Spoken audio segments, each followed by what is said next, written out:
Saving the Appearances, A Study in Idolatry by Owen Barfield. Chapter 5, Prehistory. A history of the world as distinct from a history of the unrepresented must clearly be a history of phenomena, that is, of collective representations.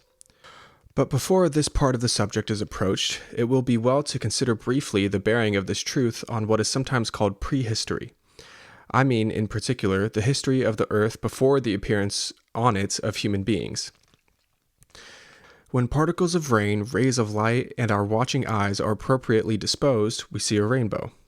In the same way, given the existence of the particles and the presence of human beings on the earth, there arise collective representations, or, in other words, the phenomena which we call nature. When dealing with times in which these conditions were present, therefore, it is quite reasonable to describe and investigate nature scientifically, not only in the manner of physics, but also in the manner of the sciences whose field of study is the past as well as the present, such as geology, ecology, zoology, and to do this as if the phenomena were wholly independent of man's sensory and psychological participation. It is not necessarily misleading to do so, and it has proved to be of great practical use. It is, however, not sufficiently realized that different considerations apply to any description, in familiar terms, of natural events and processes deemed to have taken place before the appearance of human life on the earth.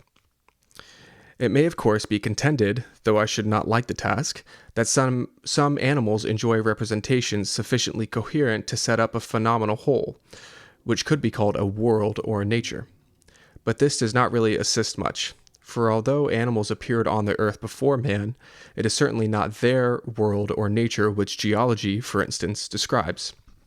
And even so, there remains the whole vast panorama of prehistory, which is assumed to have preceded the emergence on this planet of sentient life of any description.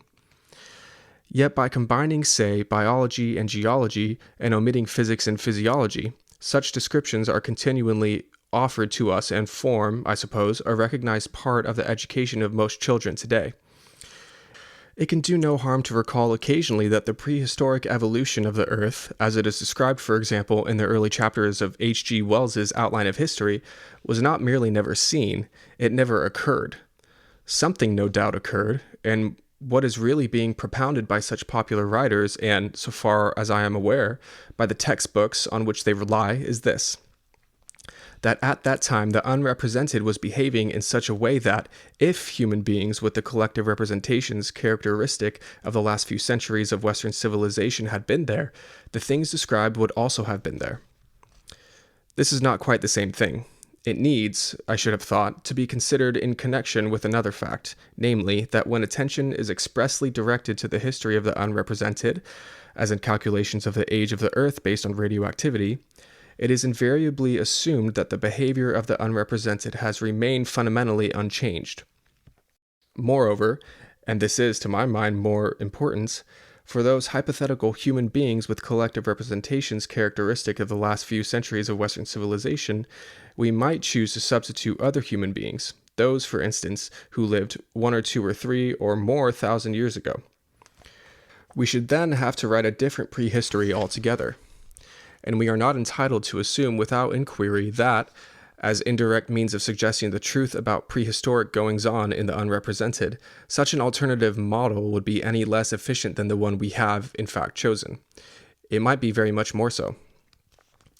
As these consequences may be startling enough to the reader to cause him to reject them, even though he has so far followed me with sympathy, I will, at the risk of repeating myself, put as clearly as I can the alternatives to accepting them.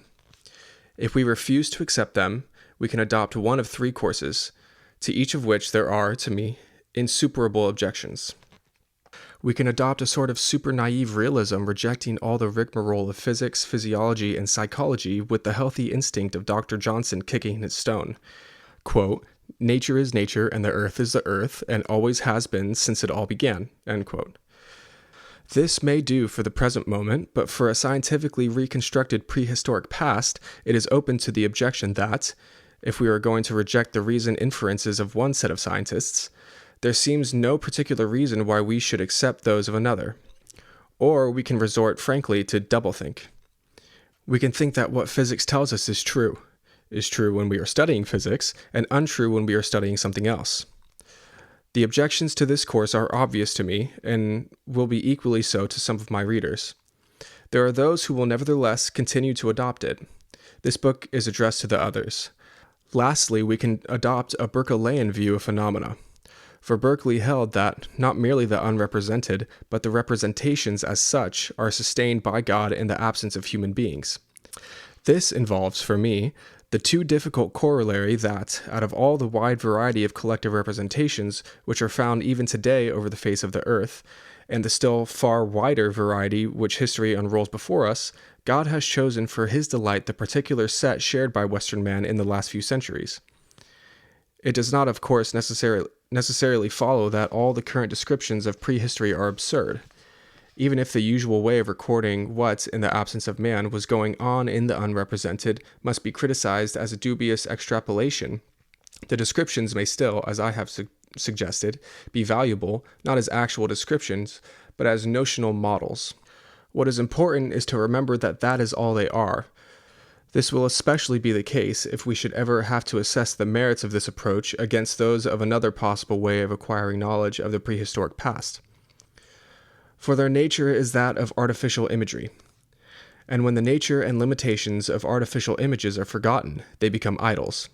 Francis Bacon declared that the medieval approach to reality was under the spell of 4 different sorts of idols, which he called idols of the cave, idols of the tribe, and so forth.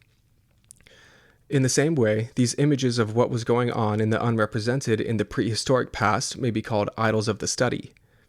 At least that is what they are, if their nature and limitations are forgotten. And I am not sure that, as yet, these have even been noticed. It is, however, not only these purely theoretical or academic idols with which this book is concerned.